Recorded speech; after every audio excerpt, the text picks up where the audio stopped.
Les efforts des forces de défense, de sécurité et paramilitaires, leurs performances dans la sécurisation et la stabilisation du pays, la reconnaissance, la confiance et l'exécution correcte des ordres de la hiérarchie sont quelques actions qui ressortent de la présentation de vœux de nouvel an des forces de défense, de sécurité et paramilitaires du Mali au président de la transition. Pour la réussite de l'Alliance des États du Sahel, les universitaires sont en conclave à Bamako. Ils vont réfléchir sur les voies et moyens pour consolider la création de l'Alliance. Mesdames, Messieurs, bonjour et bienvenue aux informations. Direction Koulouba. Là-bas, les forces de défense, de sécurité et paramilitaires du Mali ont présenté leurs vœux de nouvel an au président de la transition, colonel Assimi Goïta. Entre frères d'armes, l'occasion était bonne de revenir sur les performances et les efforts des femmes courant l'année 2023.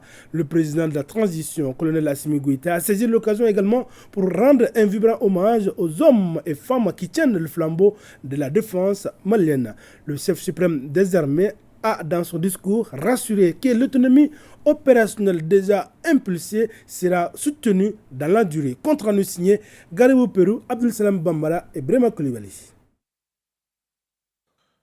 Au rendez-vous de la défense et de la sécurité, les forces armées maliennes ont répondu avec professionnalisme. À terre, dans les airs et dans les profondeurs des eaux, on note partout une progression en puissance.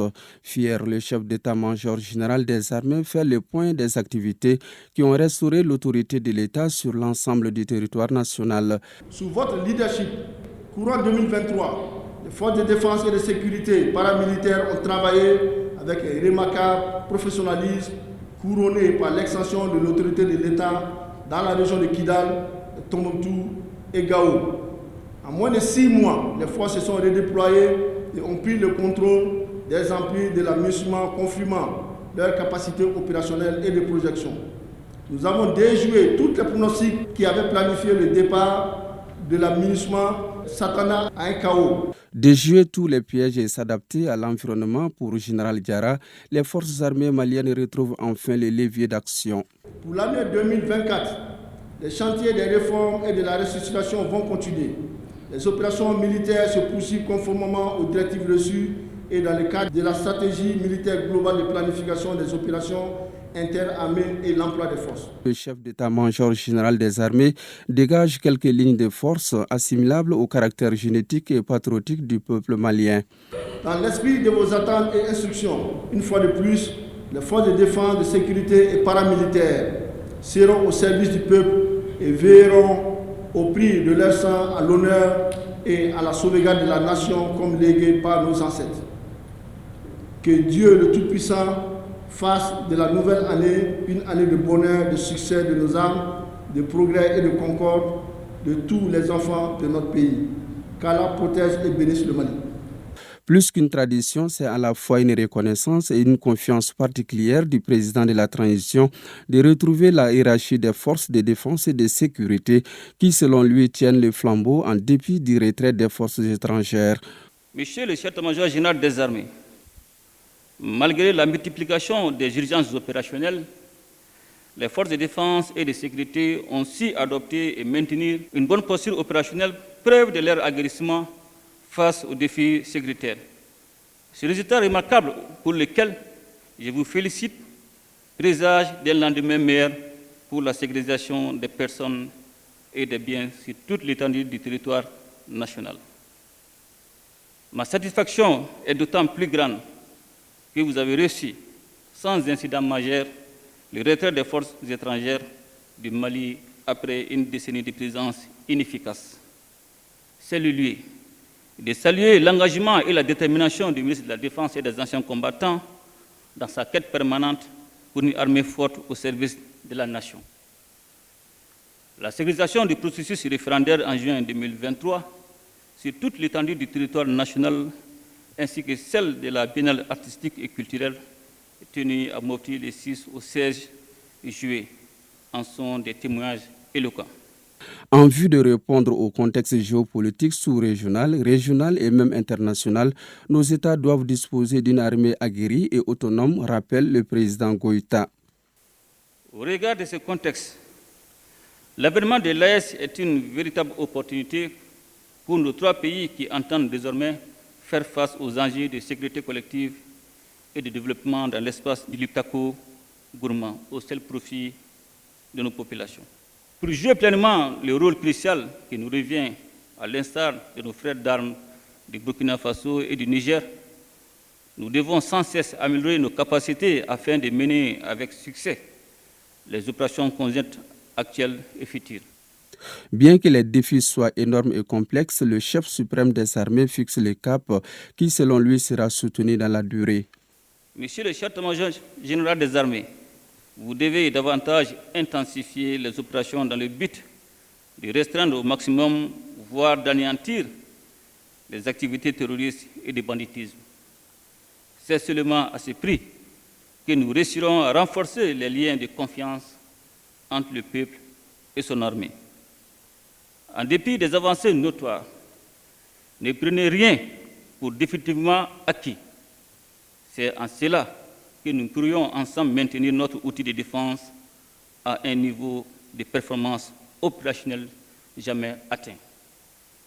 En nous voyant compagnons d'armes tomber au champ d'honneur, je renouvelle mes condoléances et prie pour le repos de leur âme aux familles endeuillées et j'exprime la reconnaissance de la nation et des forces armées maliennes et les rassure de l'engagement indéfectible des autorités de veiller au respect des droits des défunts, conformément aux dispositions du statut général des militaires.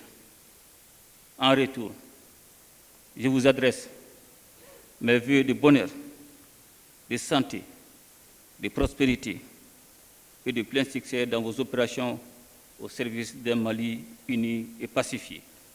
Le chef suprême des armées a réitéré son ambition de tout mettre en œuvre pour maintenir notre outil de défense à un niveau de performance opérationnelle jamais atteint.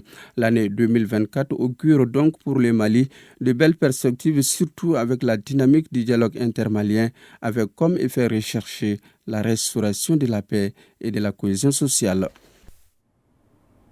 Le RTM vous propose la diffusion de l'intégralité de la cérémonie de présentation des vœux de nouvel an des institutions de la République au président de la transition cet après-midi, donc à partir de 15h30. À Ségou ainsi qu'à Sikasso, la sécurité, l'économie, la santé sont autant d'attentes exprimées par la population. Cela à l'issue des rencontres avec les missions du Conseil économique, social, environnemental et culturel. Par ces rencontres, il s'agit de faire l'état des lieux des préoccupations en vue d'une bonne programmation pour le futur. Voyons tout cela avec nos différents reporters, Moustapha Doumbia à Sikasso et Honoré Tchenou depuis Ségou. Après le recueil des attentes 2023 au niveau des cercles par le Conseil économique, social, culturel et environnemental, l'heure est à l'analyse de ces préoccupations. Celles déjà solutionnées sont enlevées en vue d'une meilleure programmation pour le futur. Dans chaque État, il faut une programmation. Le développement, c'est ça aussi. C'est de se baser sur le passé et préparer l'avenir. C'est ça, je pense que ce recueil nous permettra de voir maintenant les différences qu'on a eues peut-être dans les jours passés et ce qu'il faut faire pour l'avenir. Je pense qu'ici, tout ce qui sera recueilli ici sera amené au niveau des décideurs et ensemble on verra déjà ce qu'on peut faire en tout cas pour développer le pays. Parce qu'il est évident que pratiquement dans nos pays, c'est un pays à vocation agro-pastorale. Et là, pratiquement, le recueil repose essentiellement sur ça d'ailleurs. Je pense que c'est grossière déjà pour l'État maintenant de pouvoir vraiment s'intéresser aux différentes régions. Le recueil qui touche tous les secteurs d'activité de développement avec un accent particulier sur les questions qui touchent à l'agriculture et regorge encore des préoccupations non solutionnées. Cela est dû à la situation conjoncturelle que le pays traverse aujourd'hui. Chaque Malien sait très bien que la plupart de nos efforts sont concentrés sur la lutte contre le terrorisme. Cela joue un peu sur l'insuffisance dans le traitement des problèmes, des besoins et des attentes de la population. La mission a pris bonne note des différentes préoccupations qui feront l'objet d'une prise en charge à d'autres niveaux. La non-fonctionnalité de l'usine de Farako et la faible transformation des produits agricoles sont deux des problèmes qui n'ont pas encore eu de solution selon les participants à cette synthèse des besoins, attentes et préoccupations de la région de Sikasso. Il en est de même pour l'insuffisance des infrastructures hydro-agricoles et l'exploitation anarchique des sites d'orpaillage et de carrières. Certains problèmes de 2023 sont aussi en voie de résolution. Le problème crucial chez nous ici, c'est le problème de l'hydraulique pastorale. Bien vrai que Sikasso est une zone pluvieuse, mais il faut reconnaître qu'il y a de ces localités où, pendant la saison morte, le problème d'eau se pose avec acuité. Les représentants des services techniques et de la société civile ont aussi proposé des nouveaux problèmes. Il s'agit entre autres du mauvais état du scanner de l'hôpital de Sikasso et de la non-fonctionnalité de l'EMAMA, entreprise malienne de maintenance. Des préoccupations bien notées par la délégation du Conseil économique, social, environnemental et culturel. Nous avons commencé les travaux secteur par secteur, avec la pleine participation des services techniques et régionaux et de la société civile de Sikasso. Nous sommes une assemblée consultative et c'est à partir de cette année que nous allons avec le gouvernement évaluer. Peut-être l'année prochaine, si Dieu nous prête longue vie, qu'on peut voir après évaluation pour savoir est-ce que réellement il y a des préoccupations par endroit qui ont été prises en charge par le gouvernement. L'ensemble des préoccupations demeurent encore. Donc il faut des efforts importants pour les résoudre encore. Donc j'ai de très bonnes impressions par rapport au déroulement des travaux. Il faut rappeler que cette synthèse régionale concerne les besoins et attentes des populations des cercles de Sikasso et Kadiolo. Dans le même registre, les représentants du Conseil économique, social, environnemental et culturel étaient également à Nioro et à Bougouni. Ils vont collecter les besoins et attentes des populations pour le développement harmonieux et durable des localités. L'objectif est d'élaborer le recueil annuel 2024 de la dite institution. La synthèse des rencontres à Bougouni, Abdulkarim Konaté et à Nioro du Sahel, Moussa Diakiti. Il s'agissait au cours de cette rencontre avec la mission du Conseil économique, social, environnemental et culturel de passer en revue les aspirations et attentes des populations au cours de l'exercice précédent, d'établir un bilan synthèse des activités non réalisées et de faire de nouvelles propositions pour la nouvelle année. Avec ces rencontres que nous avons faites depuis Djema jusqu'à Nioro du Sahel, à partir du cercle jusqu'à la région, que ces dispositions soient prises en compte par les autorités compétentes à qui on doit remettre ces recommandations. C'est une satisfaction parfaite. La jeune région, je crois qu'il y a de l'espoir, beaucoup d'opportunités. Les participants, composés essentiellement de responsables politiques administratifs, ont touché du doigt tous les besoins et préoccupations des populations. Au nom du gouverneur aujourd'hui, vraiment, je voudrais vraiment féliciter surtout cette initiative des hautes autorités de pouvoir vraiment envoyer une mission et pour recueillir les attentes des populations. Je pense que c'est un exercice nécessaire pour le Mali. C'est une nouvelle région. Bon, il y a beaucoup d'attentes, il faut le reconnaître, parce qu'il faut mettre tout en place. À la fin des travaux, un rapport final prenant en compte toutes les attentes et aspirations des populations de la région en guise de recueil de données a été élaboré. Cette rencontre régionale organisée par le Conseil économique, environnemental, social et culturel s'inscrit dans le cadre de la synthèse des rencontres qui ont eu lieu dans les différents cercles de la région de Bougouni. La rencontre a pour vocation de recenser les difficultés et préoccupations des différents secteurs de la société civile. Je suis plus que comblé. J'ai vu des autorités engagés pour la cause du bien-être du Malien en général et singulièrement de la région de Bougouni. Je suis comblé pour voir des autorités de légitimité traditionnelle, des services techniques, des organisations de la société civile qui sont vraiment engagées pour la cause des populations qu'ils dirigent, qu'ils gouvernent. Au cours de cette rencontre, les problèmes posés par secteur et les propositions de solutions faites ont été lues et amendées par les participants afin de faire une synthèse globale. Celle-ci devra faire l'objet d'un recueil final et transmis à qui des droits. À l'issue de la rencontre, il y a des recommandations majeures pour l'ensemble de toutes les directions de la région de Bougouni. Nous avons besoin dans cette région et beaucoup d'infrastructures puisque toutes les directions qui sont ici sont en bail. Donc les directions ont besoin d'infrastructures. Ça a été une première recommandation. Il faut parler aussi des moyens logistiques qui manquent beaucoup et des équipements. Beaucoup de directions sont absentes dans la région de Bougouni depuis qu'elle a été créée, telles que l'université, la direction régionale de la santé. Ils nous ont rassuré qu'ils vont porter les documents aux plus hautes autorités. Et il y aura certainement une suite à ces recommandations. Nous espérons beaucoup sur cela. Rappelons que les participants à cette rencontre fondent un bon espoir quant à l'application des recommandations faites pour l'amélioration du cadre de vie de la population de la région. Nous arrivons maintenant au deuxième titre de cette édition. Comment soutenir les décisions des autorités du Mali, du Niger et du Burkina Faso par rapport au retrait de la CEDEAO? Quelle contribution pour relever les défis liés à ce retrait? Comment aider le renforcement de l'Alliance des États du Sahel AES? Autant de questions qui regroupent les universitaires à Bamako.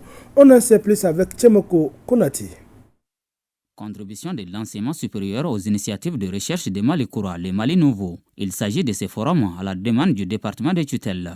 L'initiative est motivée par le retrait des États du Sahel de la CEDEAO, une décision audacieuse aux enjeux multiples. C'est la volonté des États qui a créé la CEDEAO. Donc à un certain moment, quand cette organisation se transforme en une organisation prédatrice, qui est une organisation même qui menace la souveraineté de ces entités, les États doivent tirer les leçons. C'est ce que le Mali, le Burkina et le Niger ont fait pour préserver leur souveraineté et développer leur pays. Autre sujet à l'ordre du jour, le dialogue intermalien. Une rencontre de haut niveau dont le processus est déjà enclenché. Pour faire de cette rencontre un succès, l'apport des universitaires s'avère déterminant. Je pense que le Mali est un pays de dialogue.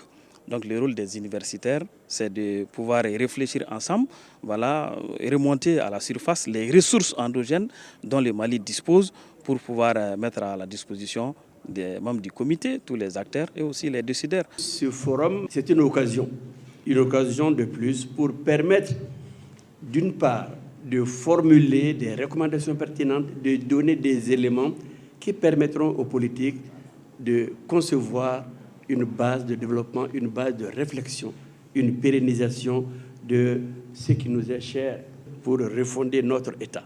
C'est donc un forum sur lequel le département fonde assez d'espoir. Espoir de contribuer à un processus de dialogue inclusif et constructif dont la finalité est de voir le Mali se redresser, synonyme d'un développement durable amorcé.